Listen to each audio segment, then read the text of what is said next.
Now let's move forward. What we'll do next is that we skip this exercise because we realize that we need to learn something else in order to meaningfully complete these 3 exercises. So let's move forward. Next topic which we are going to cover is repeating operations, basically cycles. This is the area where computers definitely have superior power over the human beings, because if you're being asked to do some repetitive tasks, like for example run smoke test manually, you will quit the company after a while. Okay, at least you could try to talk to your manager saying, you know what, this is too boring, this is too irritating, I cannot stand it. And I talked to such person a couple of days ago. Okay, said I'm tired of it. Okay, I like to get life. So we need to delegate these tasks to the machine. Okay, and the machines are pretty good in that. They don't ask for pay raise, they don't complain about weather, stomach ache, and so on. Okay, they simply go and repeat the tasks, and these operations, actually repeating the tasks, are called cycle or loops. Okay, talking from programmatic point of view, loops, and JavaScript supports loops. Okay, so we are going to write our first loops and see how it works. So what you need to do, you need to create this script, and this script contains loops, and this is called for loops because we have this keyword for here. And for loop essentially contains 2 parts. This is the controlling part, header part, and this is the body of the loop, which is encapsulated in the figural bracket. So the body of the loop will tell you what is going to be repeated, what operations are going to be repeated. Okay, header of the loop will tell you conditions, when it starts, when it ends. Because if loop cannot be stopped at some moment of time, you are going to have so-called case of eternal loop.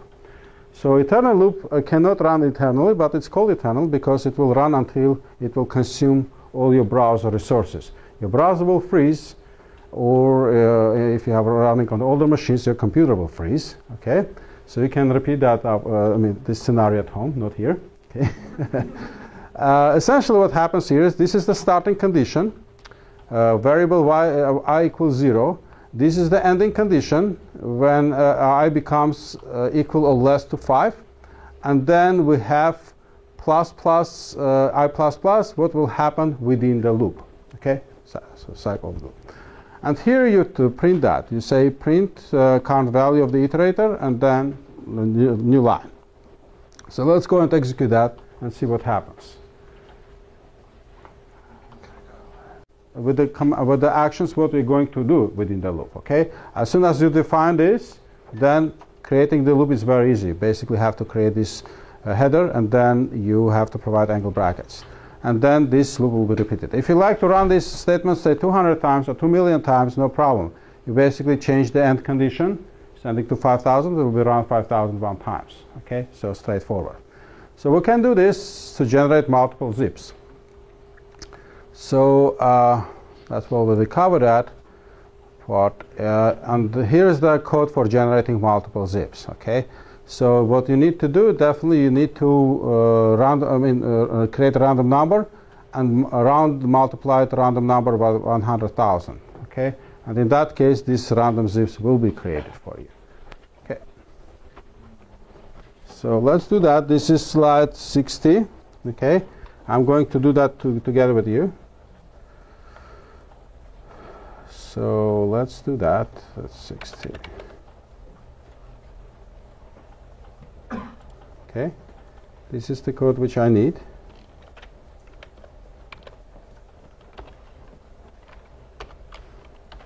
Okay, this is the code which I have. I need to modify these functions. Say math random. Say write math round RMDM multiply by 100,000, right? We agreed, correct? Mm-hmm. And then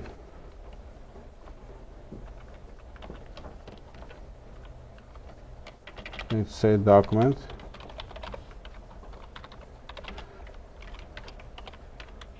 That's pretty much it.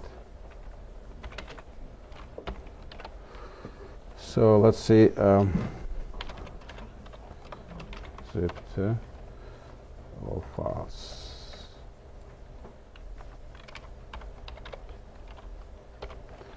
Okay, that's the code. And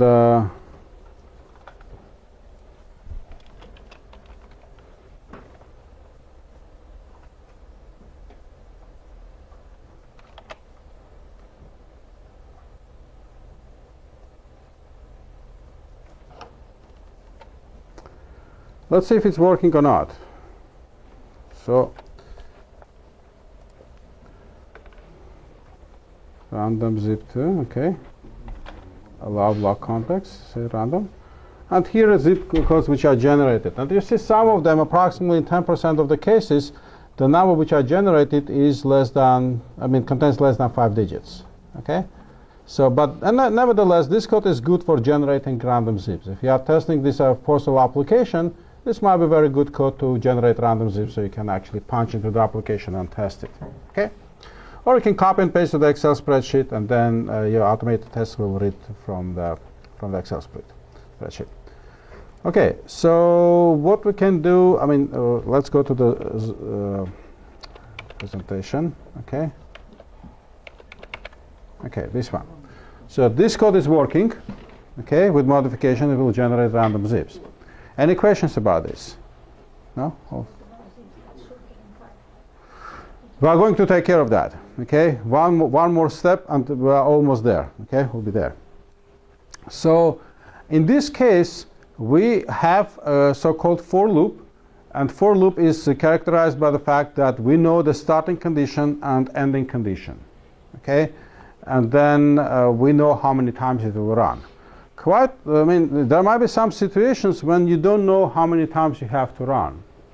Okay, let's assume we use this math random to generate number between 0 and 100. Okay, what we need to do, we need to multiply that generated number by 100 and then round it, right? Now let's assume a friend of ours, of mine, asked me to generate 6 random numbers between 1 and 51. Because he's an active lotto player, he's a gambler, okay? And he honestly believes that JavaScript can generate random numbers, so he will win, okay? So and he asked me to write that. So you realize that if I generate 20 random numbers here, and then multiply these random numbers by 100, and then round it, I may get 6 or 7 numbers which exceed, which will be within this range, but maybe not, okay? If all numbers will be over 51, I need to run this loop more, correct? How many times more? I don't know, okay? So because I cannot tell in advance what the random number will be, right? Let's do that actually. Let's modify this zip code, so we'll see that. This is my code. So I'm sorry, let's not multiply by 100,000, let's multiply by 100, and let's assume I'm playing Lotto, okay? Lottery, and then I assume that 20 times, generating 20 random numbers will be enough to generate 5 digits between 1 and 51. Okay, let's do that. Let's execute this code.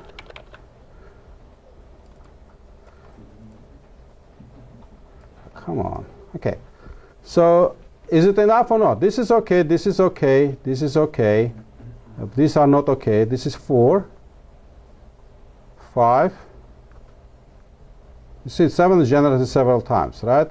So this is not enough. Oh, this is okay, yeah. So essentially 20 times was enough in this case, but it's not guaranteed. Maybe I need to generate 30 times, right? Who knows, correct? So I don't know that. And I don't like to generate extra numbers, and I just like to generate enough times so it will be 6 random numbers, okay? So in this case, the condition here in the loop condition is not, should be redefined. This loop, which we call for loop, should be redefined. Essentially, I'm going to say run these actions as many times until I have 6 random digits, which will be between 1 and 51. That will be my logical condition. And how many times it needs to run, I don't know. Okay, maybe 50 times, maybe 10 times is enough, maybe 50 times is enough, I don't know. Okay, so it will be decided on fly. Okay, that's a so-called case of the while loop. Okay, while loop iterates or actually works until some logical condition is met. In my case, logical condition is until I have 6 lottery numbers at hand. At that moment, that loop might stop. How many times it should iterate from the beginning? It's not known. Okay. In this case, this is the example of while loop. I'm saying in this case the condition is iterate this loop until the value of I is less than 5. Okay. Let's assume this line does not exist here. Okay. In that case, this loop will iterate eternally. Okay, because I'm not incrementing the value of I, so it will go until the resource of the computer is consumed. But within the loop, I increment I by 1 every time. So this loop executes maybe say 5 or 6 times. Okay, so you have printed this line 6 times and then it stops. Okay. So this is example of while loop, and the condition here, logical condition, might be any. Okay, as soon as its logical condition evaluates to true and false, this will be okay. So what I can do here is I can use this while loop to prepend zeros to the zip codes, right?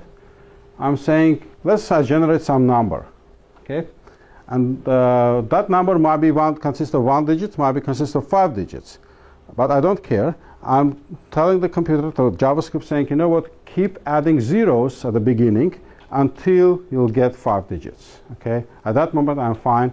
Print this number. Make sense? Okay, so let's do that.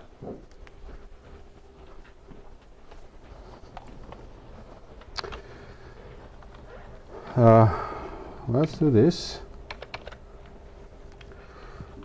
In this case, I am multiplying again against 100 million. Sorry, 100,000. And I'm not printing this document right. Okay. I'm not printing yet because I need to I need to check how many digits that number contains, right? I'm saying while, and within the while loop, I basically check the length of this round number. I delete this, I don't print it. I'm saying var zip equals math round, like this. Okay. I'm saying while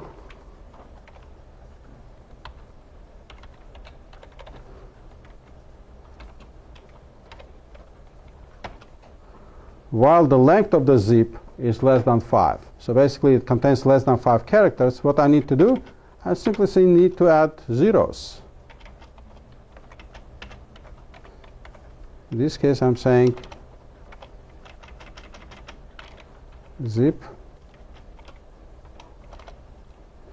equals 0 plus zip. Okay. And after that I'm saying document write zip plus yar. So this is the final code, and this should generate me not 20, but I like to generate 2000, okay, random zips.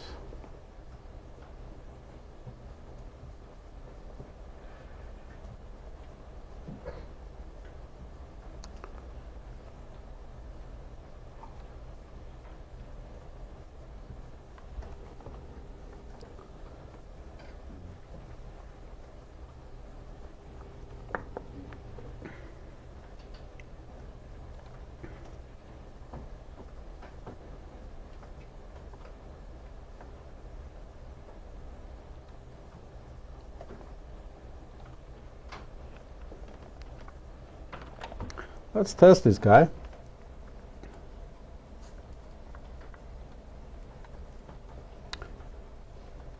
Nope, it doesn't work for some reason. So let's see why.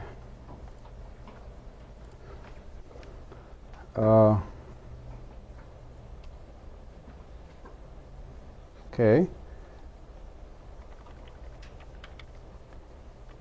Length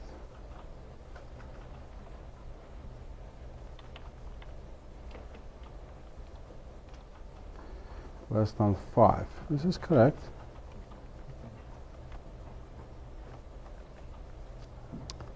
I'll zip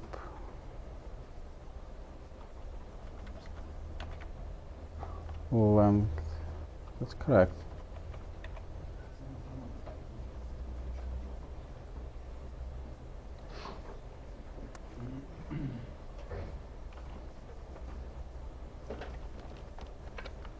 Okay, let's do that. Let's do it again. Zip 2. No, it's not working.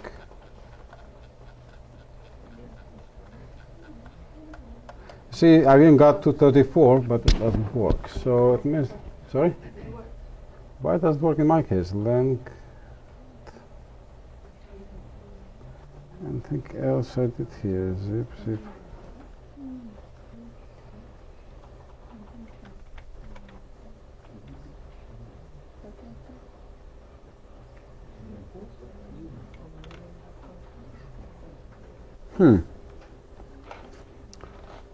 Should be working. Why doesn't it work in my case? I don't know.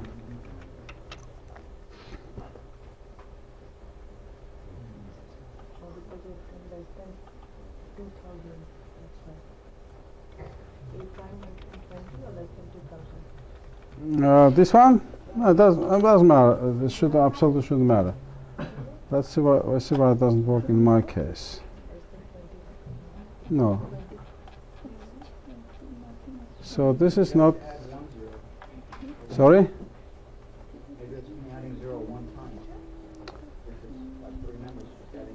It should add more. Why it's not adding it? Length. Let me retype this guy.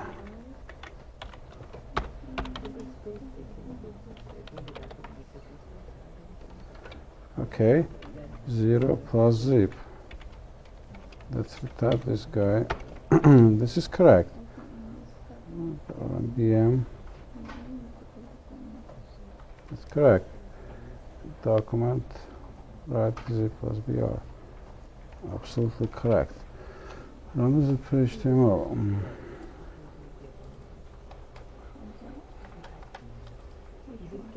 No, something wrong here. Okay, let me say this one.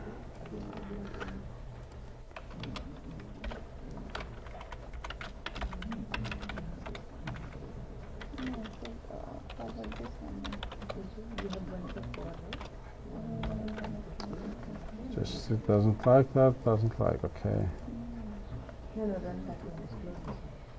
Yeah, this is working. I explicitly converted to the string. Okay, you see that I generated a bunch of random zips, and some of them are coming with, for example, this one, 00333, which is in this case becoming a valid zip. Okay? So let's have a break. Okay, and then we'll do the next exercise. How to generate random zip, correct? So generating social security number should be a piece of cake. After that, yeah, slightly more complicated, but nevertheless, principle is the same. And keep in mind that the social security number can also start with the leading zeros. Okay, it is possible. Okay, so let's try to do it.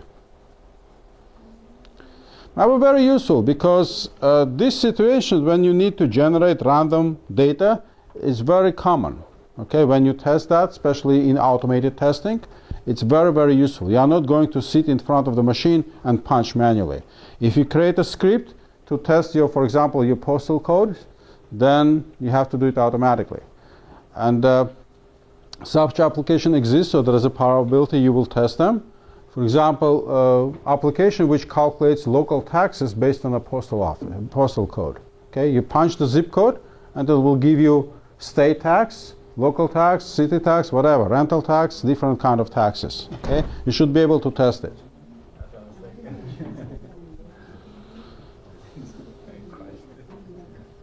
Works? Okay, so if I can do it once, I can do it 200 times. Okay, so in this case, first digits is 3 digits, right? Beginning of Social Security is 3 digits. That's why I have to multiply by 1,000. Okay. Now there is a slight chance that the number 0 and number 1 will be generated, but we have to take care of that situation. Again, in the case of zip as well. But let's assume that it's never happened. Okay, but in reality, you have to take care of that. So in this case, I'm not showing zip. I call it SSN1. Okay, because that's the first part of Social Security number. And then what I need to do, I have to make sure that this SSN has, bless you, has 3 digits. Okay, so and then I'm saying while length is less than 3, we have to prepend with the zeros. Okay, this first part is done here, but I have 2 other parts pending. Okay, this is the first part, but 2 parts should be done too. So what I do here is I create another Social Security number, another SSN, random SSN. I call it SSN2. Second digit should be second number should be 2 digits, right? So I multiply by 100, and again I have to round it and do essentially the same. Copy here, and then I have to round it. Round. Oh, wait a sec. Not random.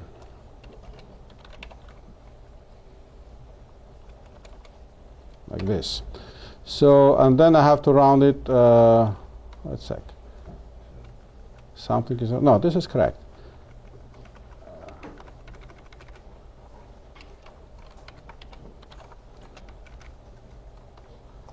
I have to multiply by 100, okay? And then I have to say SSN2 equals SSN, string SSN2. While it's less than 2, we have to basically add to SSN and then add to SSN2. This is done with the Social Security number, second groups of digits in Social Security. The last one is 4-digit number. Same story. I have to say Social Security 3.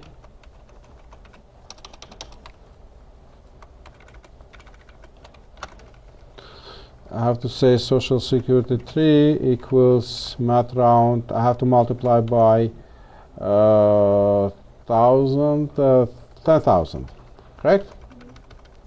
So 3, Social Security 3, while is less than 4, Social Security 3 plus Social Security 3. So finally, I have to say SSN number. Then I have to print this. How I printing? I'm saying SSN1 plus dash. I have to use dash, right? Plus SSN2 plus dash plus SSN3. That's how it should look like. A lot of concatenations, but this code should be working. Yeah, and then finally I have to say plus here. Okay, otherwise it would not work. So let's see how it's working or not. Random zip2. So okay.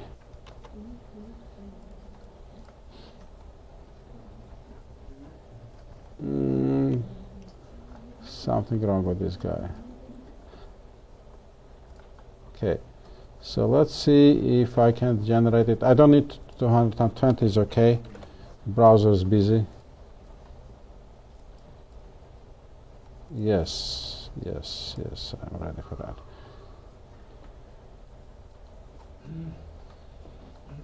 Something is wrong with my code. Let's check it. Function foo from 200 random at random. Not random versus not round random 1000.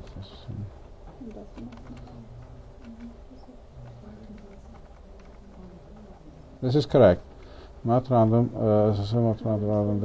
SSN 2 while SSN 2. Yeah, this is another variable SSN2. Second part. Second one. Oh, this one? Yeah. Yeah, this one is bad. This is the, okay, that's correct. SSN3. Okay, definitely problem. Okay, let's see. And the browser is frozen. This is not good. Let's start again. Random 18. Okay. Yeah, this is correct. So essentially, I generated random social security numbers, 20 random social security. If I need to generate 200,000, it's no problem, okay, provided that you have enough memory. And the format is correct. You see that even if I have zeros, it created a correct social security number, okay? Make sense? But there is a glitch here. Not a glitch, actually bad coding. You see that this part, making sure that it's prepended with 0, is repeating. This part is repeating. This part is repeating. This is not good. Okay? Anytime you see repetition in a code, it means that the code is not good. No exceptions. Okay? So I have to modularize that. I have to actually remove the repetitions. How do I do that? This code, this portion of the code is basically repeating 3 times. Sorry? I have to create a function which will generate me the number. Okay? So let's do this function. Yes. So I have to create another function, not foo, but let's say function partial number portion, say. Okay, portional number, because I'm generated a fractional one. And what I have to do here, I have to create this code here, right?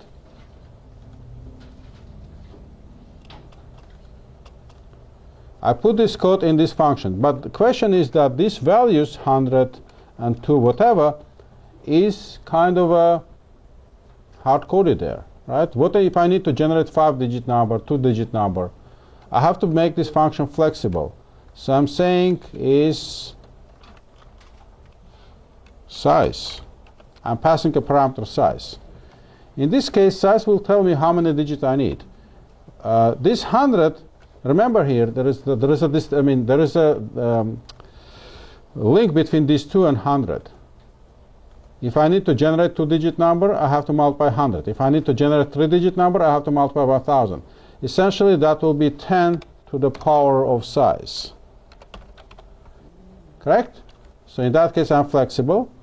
So in this case, I have to say less than size. Okay? And after that, I have to say return. You don't need to follow this. If you prefer the previous version, that's okay. But this function, which is called number, say, which I use this subfunction, will simplify our code drastically. So what happens here in this case, instead of generating this one, whatever, I can simply say social security number 1 equals 2, actually 3, the first one, right? So I need to, I can easily eliminate this, and I can easily eliminate this. So my code will look like this. Equals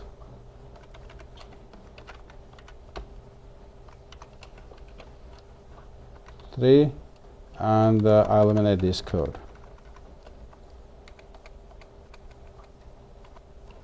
definitely have to say var.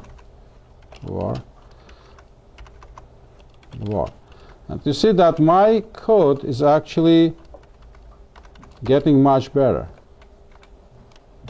So as soon as I have some function which will generate me integer containing this number of digits, I'm fine. Okay? So then I'd eliminate this one. You see that my function foo becomes very concise. It's here.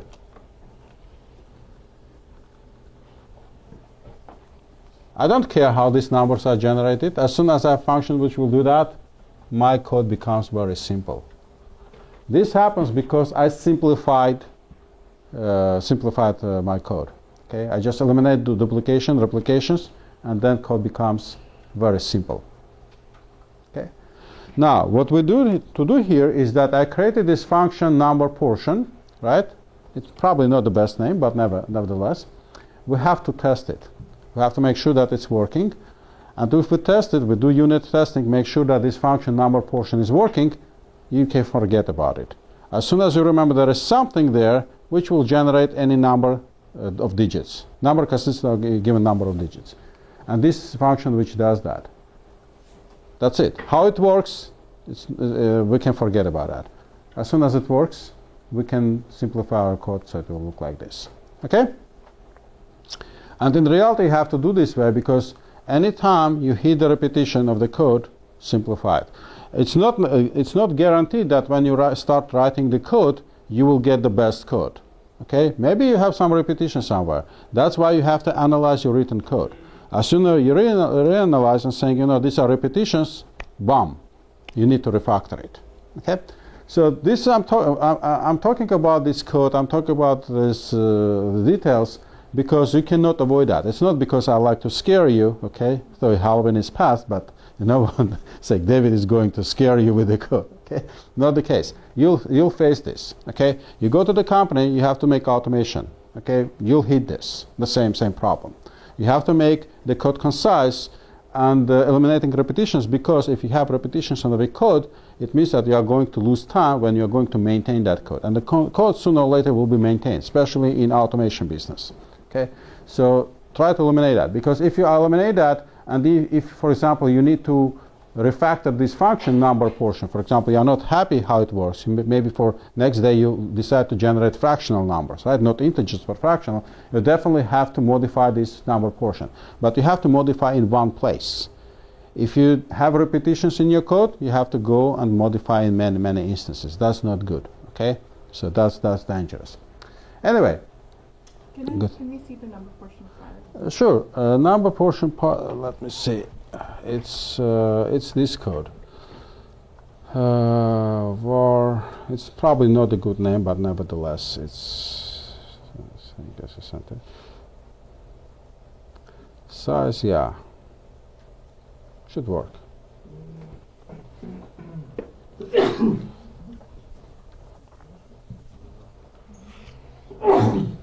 This is, bless you, this is exponential, 10 to the power of size, okay? So,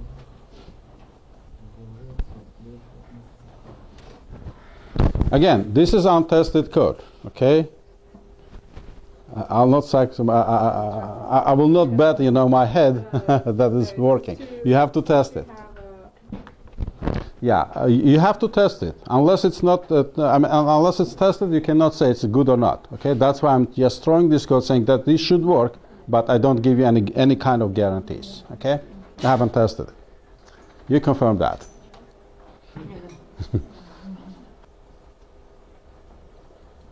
And this function, number portion, for example, is located again within the script tag. Because this portion is JavaScript, you can have any number of functions here defined. If you like to define 50 functions, then no problem. Okay, so you can call them one from each other, within each other. That's okay, no problem.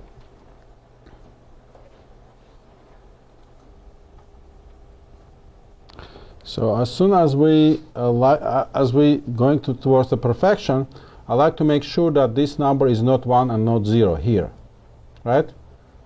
Remember, I talked about that, but we never implemented that, so I'm going to do that.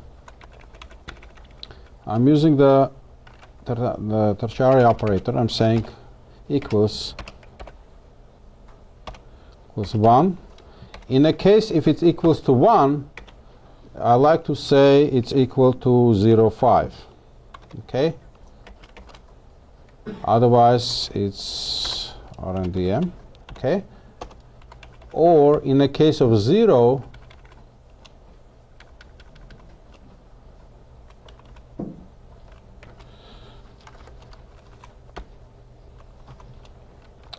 let's take care of that situation as well. Okay. In a case if it's 1 or 0, I assign its value to 0.5. Just in these two cases. Otherwise, I'll just it's the same value. The value remains the same. So in this case, this line of code, which is highlighted, is taking care of these two extreme conditions. In the case of it's 1 or its case of 0. So let's see if I instead of calling full, I call it number portion, right? Correct? And then in number portion, I like to print this SSN2 document, right?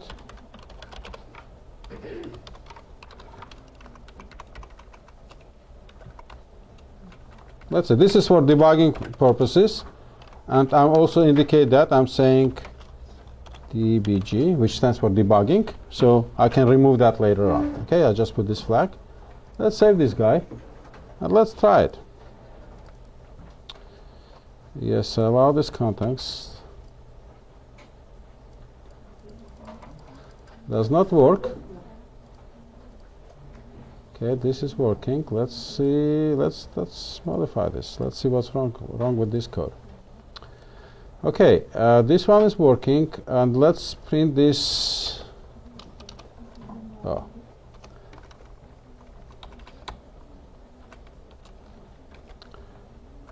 Let's debug like one by one, okay? Document, maybe I made some stupid mistake, I cannot figure it out. So let's comment this everything. Okay? So I expect that this one should be at least be printed, okay, if this line is correct. So let's do that. This is correct, so it is working, okay? So far so good. So let's move forward. And I'm saying var SSN2 equals marked round RNDVM multiplied by 10 size. Okay, that's good. So I'm going to say, let's print this SSN2, right?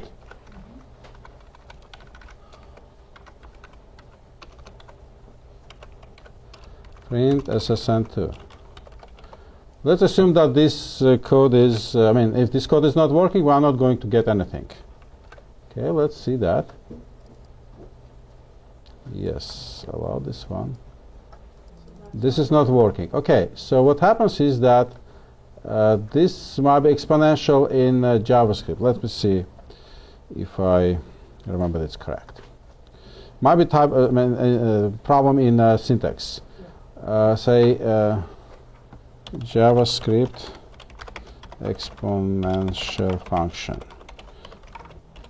Okay.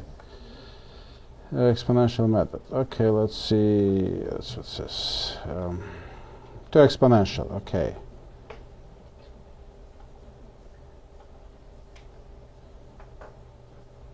Notation. No, this is not it. This is exponential notation. It's power 2. Okay, you drive. So it means that I working too hard with other languages today. Okay, so that will be 10 power 2.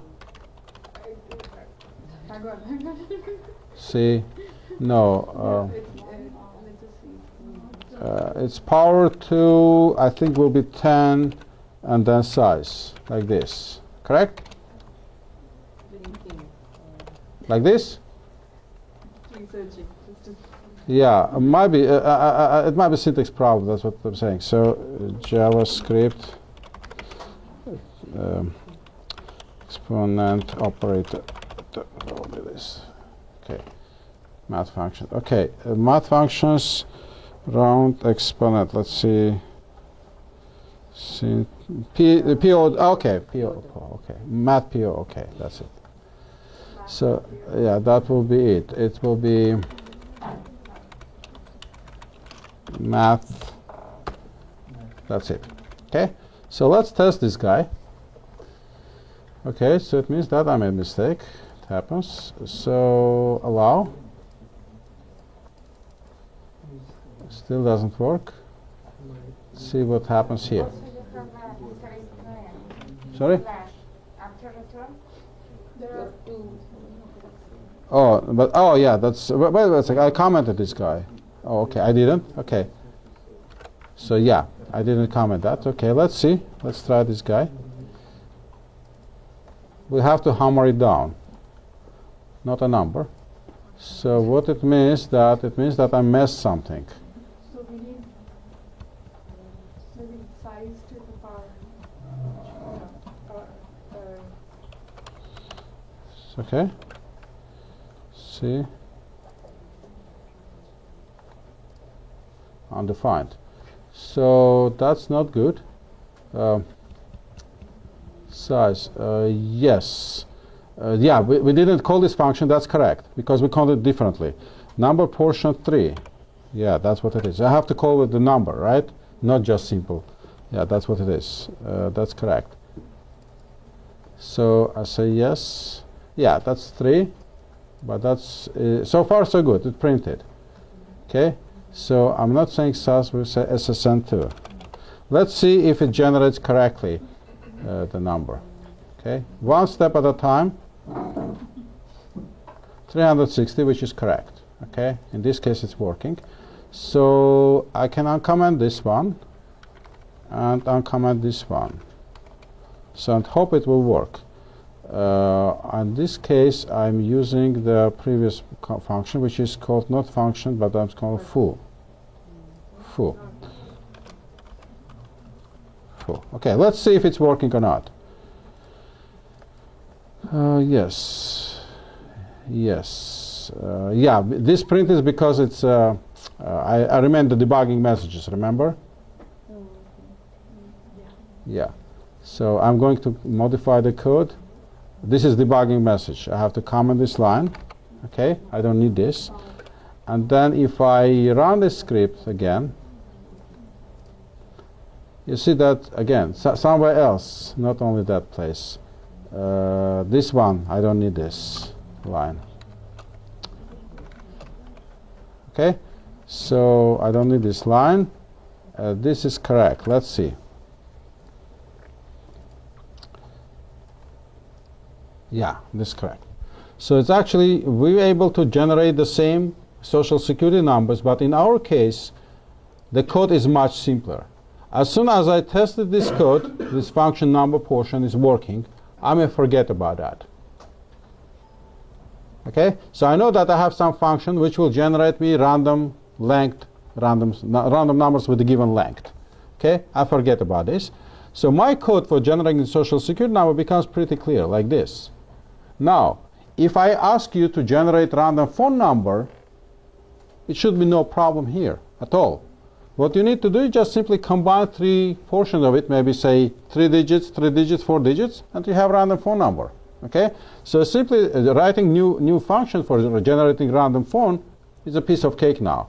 Because you know that this number portion will work. Okay? It will generate any length number as you ask, whatever you ask. And then you can simply say 3, 3, 4, right? That will be random phone number. For example, if I change it to 3, right, and 4, that will be random phone numbers. Correct? Let's test that. This is not social security, but this may look like a phone number. Okay? Is it phone number? Yes, it is. It looks like a phone number. So what we needed to do is just simply change this. Okay? You don't need to modify code extensively, whatever. Just one digit change, and you get. If you need zip, you basically change it to 5, and you don't need to generate these 2 numbers. Correct?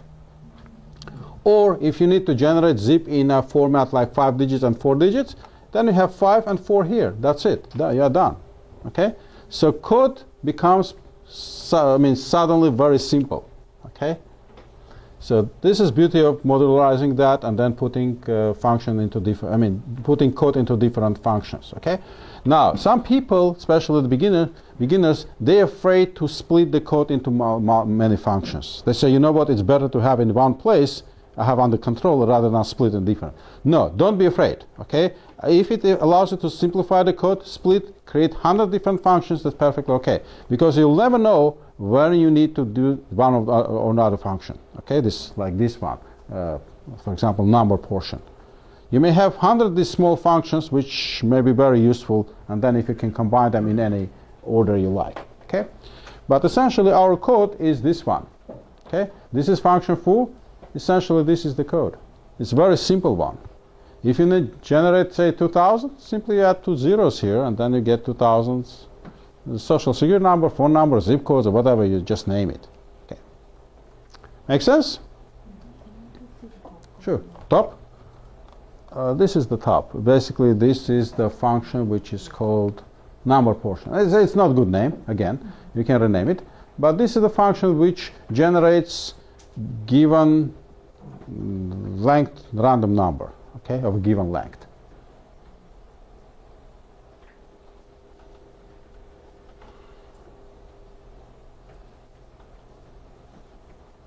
What this line does is essentially I'm handling the situation when the random number generated is 1, okay, or in a case 0 or 1, because these two cases, two extreme cases, might happen. Okay, we don't have a guarantee against that, but in that case I'm saying if this happens, then just simply return 0, 5. Arbitrary number. If you are not happy with 0, 5, you can put any number you like. It's not essential. Otherwise, if it's not the case, then it remains the same value. Okay, that's what this line is. Okay, and after that basically you go and do the usual business. Not working? Going down? So down with this number portion. Okay, so this is our code for function foo.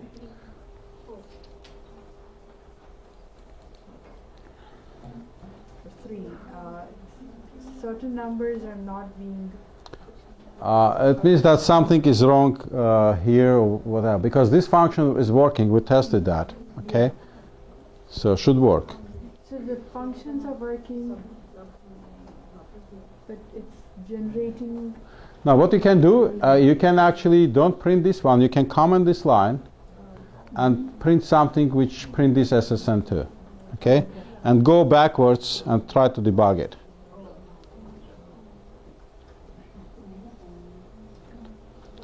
Unfortunately, we don't have time to cover the debugger, but but Chrome has a debugger, Internet Explorer has debugger, and Mozilla has a debugger plugin, so you can actually install and debug it. Okay, for debugging such codes is actually very useful because you can put a breakpoint, run it, and then see what these intermediate values are. Okay. Top. Okay. Scrolling up and down. Okay, let's have a look.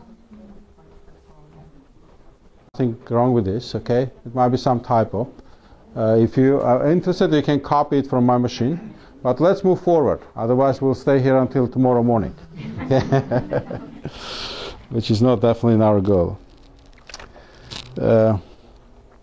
So we covered repeating operations. We covered loops. And we actually generated random numbers in the loops as well. We covered while loop. And then we're actually done with the loops. You can play it at home. So sleep function is not implemented in JavaScript because when they created JavaScript, they actually kept in mind to execute the code as soon as possible, with the maximum speed. Okay, but with the time, it was a necessity to delay execution for a given amount of time, and this is done different ways. This is one of the way of doing it. No need to go deeper into the code and cover that, but just keep in mind that there is a possible to delay that. One of the situations when you need to delay execution is that when you run when you create your automated test script in JavaScript, and you like to introduce delay. For example, it goes very with the maximum speed, but sometimes you like to put a delay so some controls will appear on the page. Okay, this may happen if you write JavaScript on which tool supports JavaScript. So Selenium, right? You can write code in the Selenium. You can write in Test Complete and Mocha. Okay, Mocha is actually a very good testing tool for JavaScript. Okay. Anyway, there might be a situation when you need to introduce delay. Okay. So let's move forward. Alert box. This is a way to show the alert box, show message box in the browser, and this is not model box. So let's create this script, and then let's click on that button. They are created with the JavaScript. I mean, more advanced ones, and even sometimes they contain videos, hyperlinks, whatever. Okay, these advanced ones. This is a very simple one. Okay. Now, so here what happens is that this is the existing code, and then you may also use the existing the code which we have previously, but this text field is supposed to accept credit card number. Okay, so you can take a code from slide 58. Remember when we actually inserting age input, you can take that code if you don't like to mangle with this one. And then essentially you have to create a code which will validate the credit card number. So essentially it will check if the length of the credit card number entered is less than 16 or not equal to 16. In that case, it should show the alert box. Let's do that. Okay, so that will be very basic validation of the credit card. Let's do that together. So I'll go to the slide 50. Let's go 58. No, that was not it. This one, which is 51. Okay, this is code from 51. Okay, which has working code, so we don't need to do anything else. We get Notepad and paste here. Essentially, this is HTML code is there. This stage, I'm saying var cc equals for1 age input value. Okay, so you need to modify this JavaScript. You don't need this code anymore. So if in a case if the user entered less than 16 digits or not equal to 16 digits, alert box is shown. Okay, and this text field can accept 20 characters, by the way, because the size is set to 20 characters. Oh, actually, not size. This is a length of 20 characters, but you can also specify max size. Max size equals to 20. So in that case, well, let's save this guy. cc1 HTML. Okay.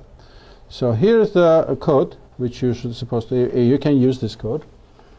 You need to make modification to this function check eligibility. Actually, we can change the name too, but you can leave it as is. So alert box is shown.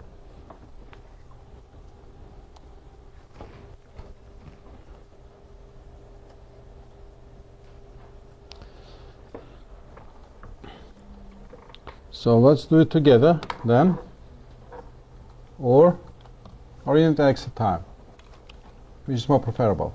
Do it together. So essentially you need to put the logic here. Say if cc length not equals to 16, that's a condition, right? We say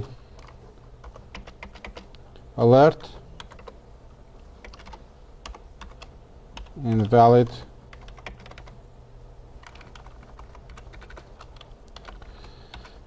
card number.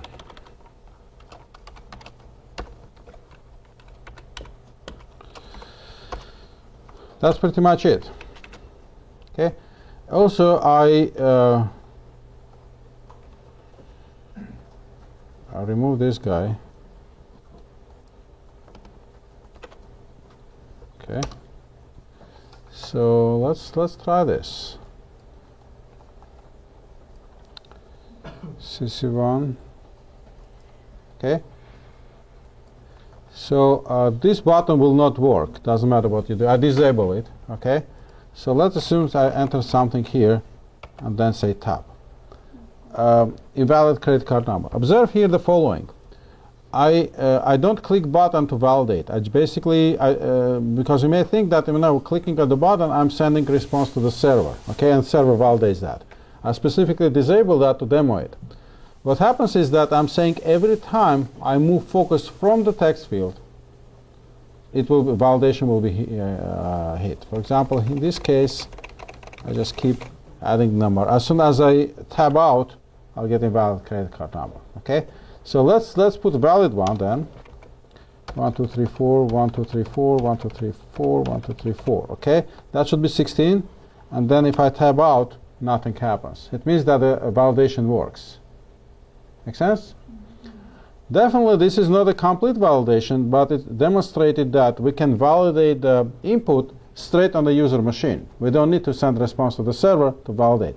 But this is very basic validation. It does not validate that I didn't enter characters. For example, instead of 34, last 34, right? I can enter AB, and it still shows as a valid one, because I'm not checking the numbers, I'm checking the length, which is, strictly speaking, is not correct. Okay? It's not full validation. So this is the glitch. We are going to fix that.